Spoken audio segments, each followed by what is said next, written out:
Hello, friends.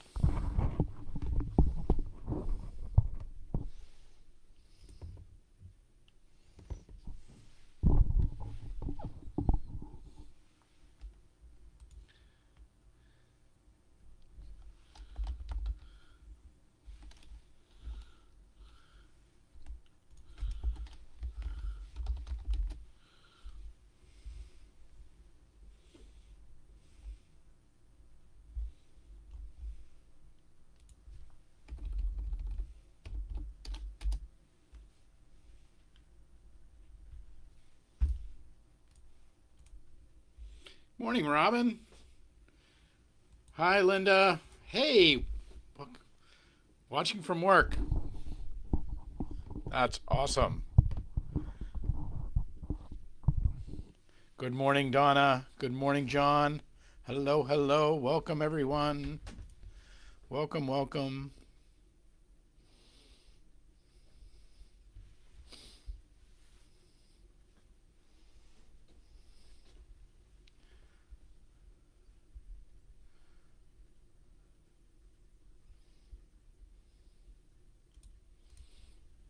Good morning, Irene. How are you this morning? So nice to see you with us. I hope you're well. Things are going good. It is a It was 25 degrees coming out this morning. It was officially cold. And About to take Poco for a walk, and we were slipping and sliding down the dock. It's um, uh, and yet it was beautiful, and the ducks were all huddled together by the water, and the diving ducks were splashing around, and it was still a gorgeous and beautiful morning. So but we are coming into this late fall season with all of its joys and with all of its challenges. Um, and so, hey, good morning, Jamie. Great, glad you're here. So glad everybody's coming in this morning. It is a good day. It's a good day. So this is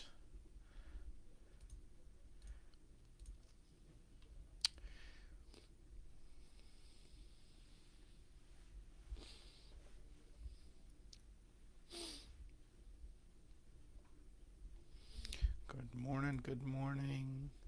Just look at one thing.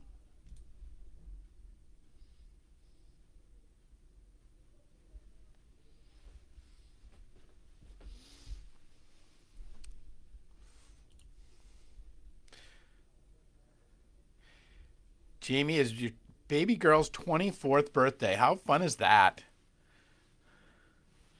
You were you were of course 12 when she was born, so I know that it's been a journey for you. Good morning, Audrey. Great to see you here. So, good morning, everybody. It is this day, the 19th day of November on 11/11.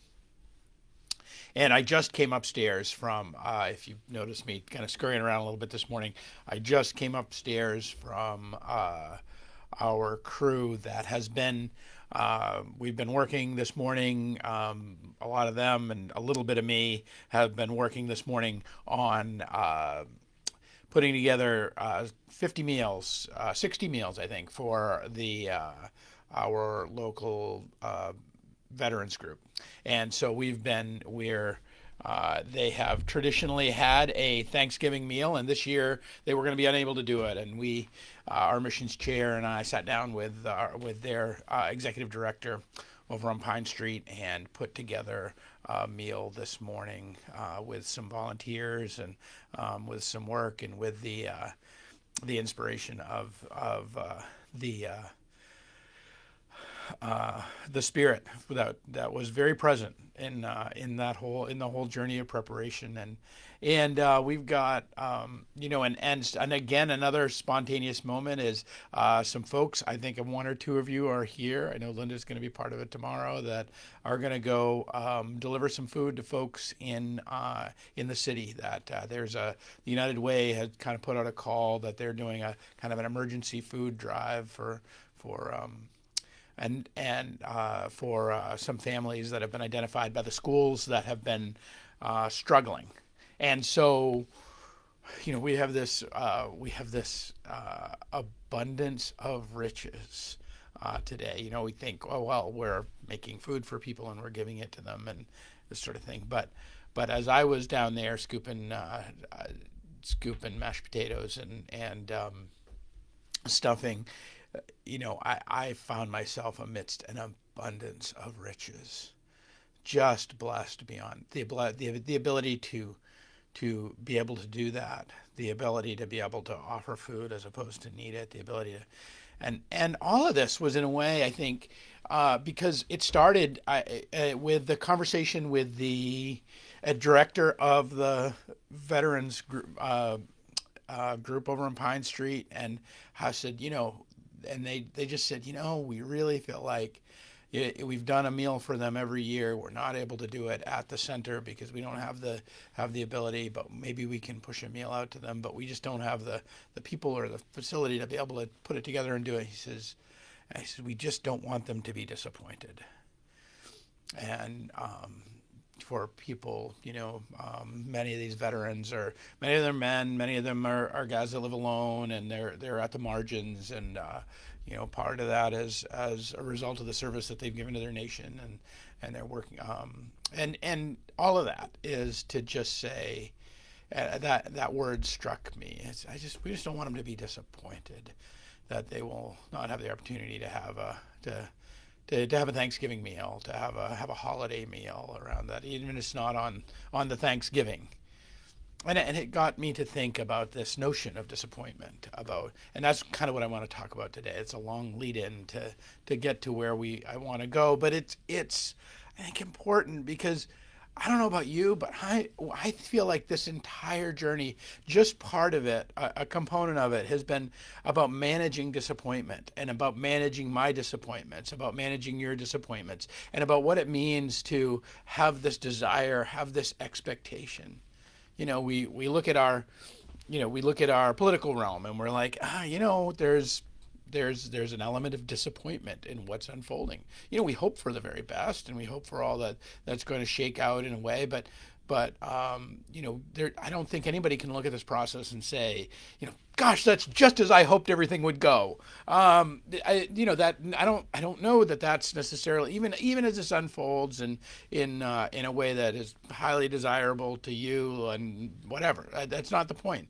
But I think we just look at what we're in, and we're look at this, people feeling they don't have the ability to meet and be together on Thanksgiving. People have all of this is just such profound disappointment in our midst. And what are we to do with it? What are we to do with this disappointment that is a part of our lives? And I got to thinking about this. I think this first letter from Peter, because Peter's he's talking to this the Jews, and they trying to kind of encourage them and offer them, but he's also a guy that has probably seen, if we think about the Gospels, he's the one who, he sees more disappointment, I think, than any of the disciples, and largely because he's always the first guy to jump. Peter gets out of the boat, but he also sinks. Peter, goes with Jesus wherever he goes, but he also denies Jesus to save his life. Peter's a constant disappointment through the course of the Gospels. He's one of the only disciples that ends up getting rebuked by Jesus and saying, get behind me, Satan, because he doesn't recognize the fact that Jesus has a job to do in being a part of the.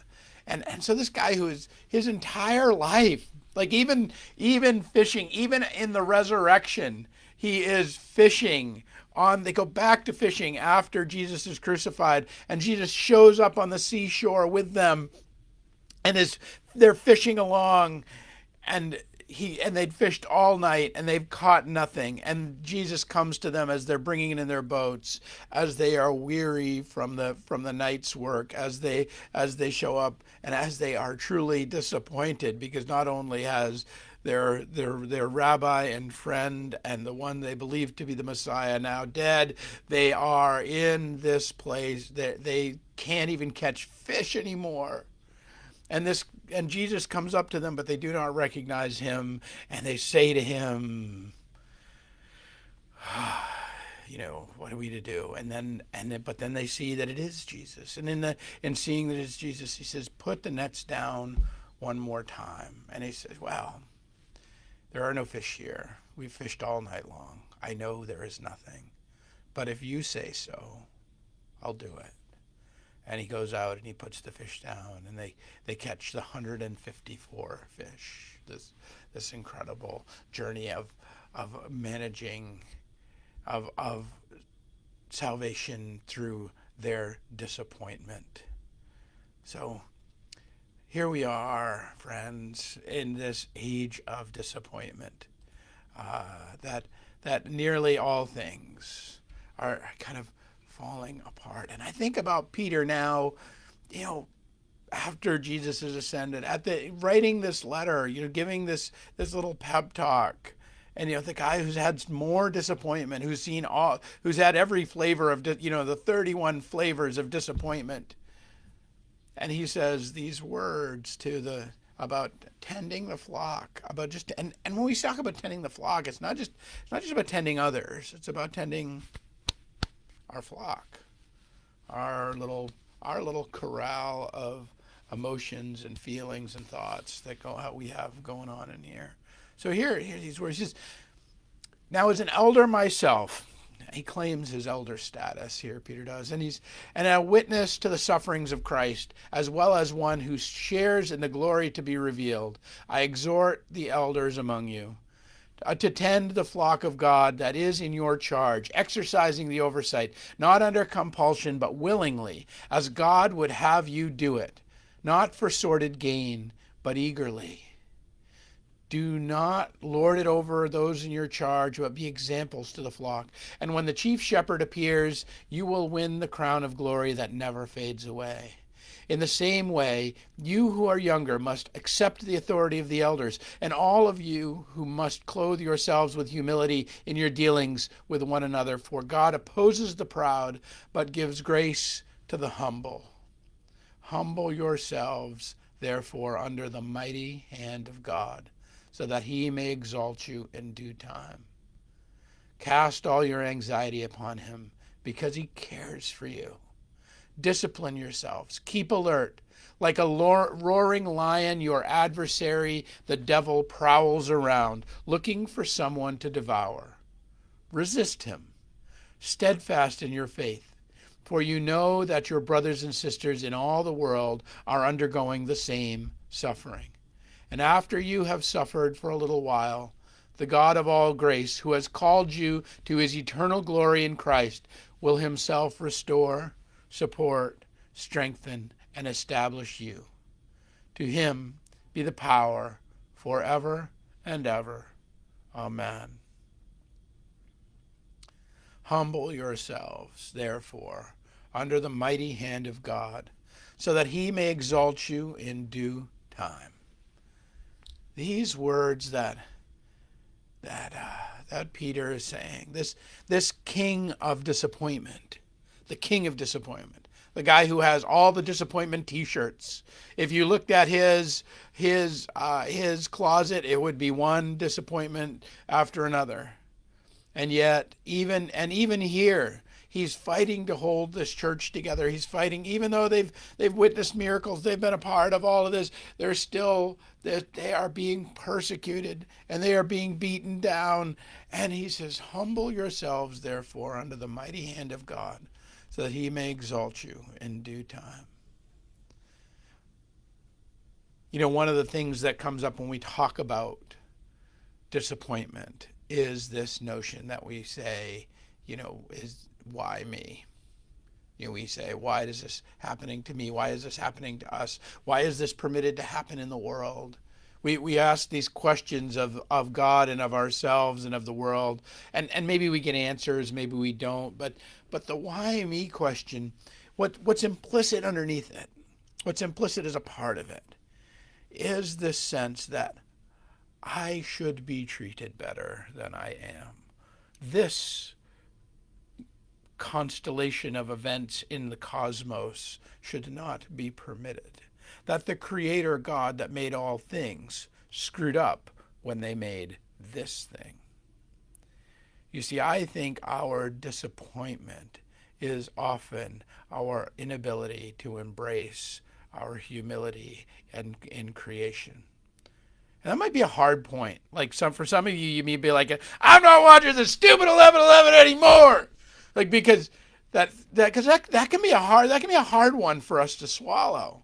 Because we have legitimate disappointments in our lives. We have legitimate people who fail to show up for us. We have legitimate ways that the world breaks our heart and breaks us apart. Just like Peter had legitimate ways that he was disappointed again and again in himself and in others and the world. And he stands before this group that he's trying to hold on to, that he's trying to get his arms around, that he's trying to encourage. And he's saying, gang, you don't know anything about disappointment.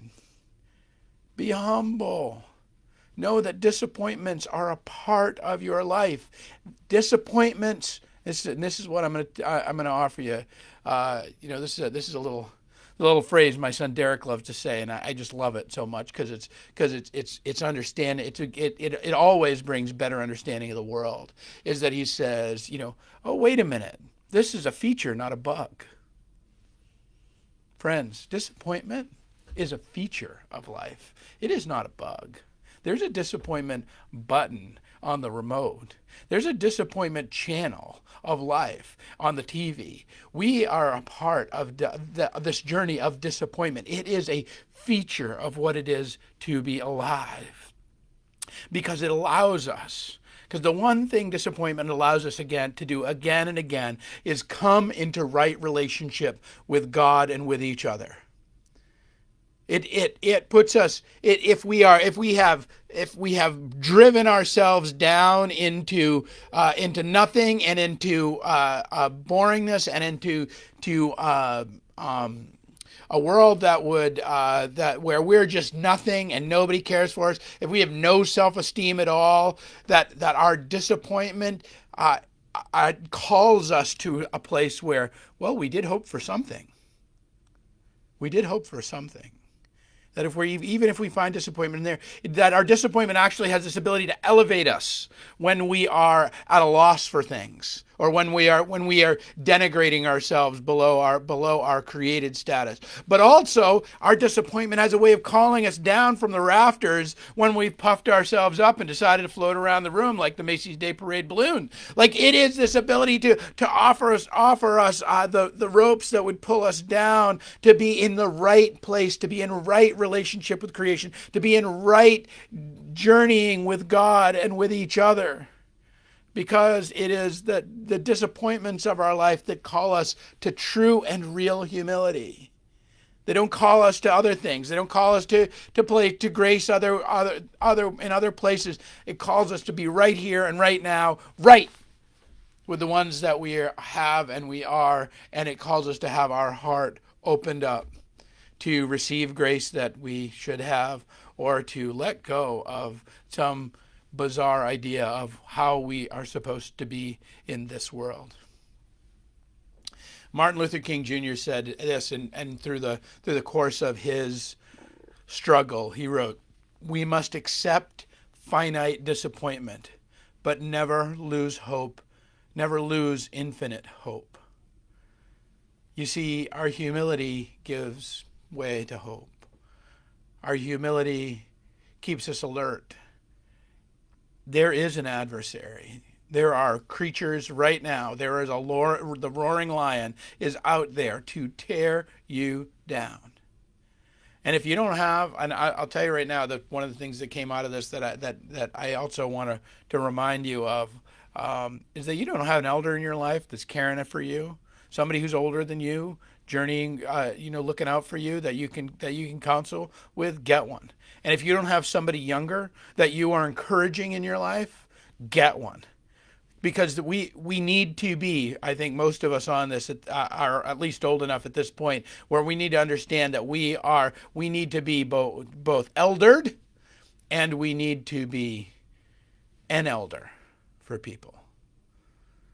Now, not everybody, that's not true for everybody at every age, but I think most of us that I see here these days, you don't have to be that old to enter into that journey. If you're 20, if you're in your 20s, you can find somebody in their teens that are trying to make that passage that you can encourage along. All of that is about finding our ways of managing disappointment, and finding our right relationship to humility. Because it is so important for us to be able to look back at people and say, "Oh yeah, I remember that," and I need to be remembered of that. Because it keeps us humble. I need to remember what it was for me to negotiate being a teenager. I need to remember what it was for me to negotiate being in my 30s. I need to remember what it was to negotiate being in my 40s. I need to be reminded of this. And I also need others to remind me that there is a road ahead and that I am not lost nor abandoned. That even though I may not be able to see the path as it unfolds, there are elders who do. We all need that. And it all comes back to this journeying and ways that we come to manage these disappointments. But really, it's not a bug in creation. It's not something that if God just could have spent a little more time on the design table, he could have gotten things just a little bit more right, and we wouldn't have had to contend with this disappointment thing. It is a feature, not a bug.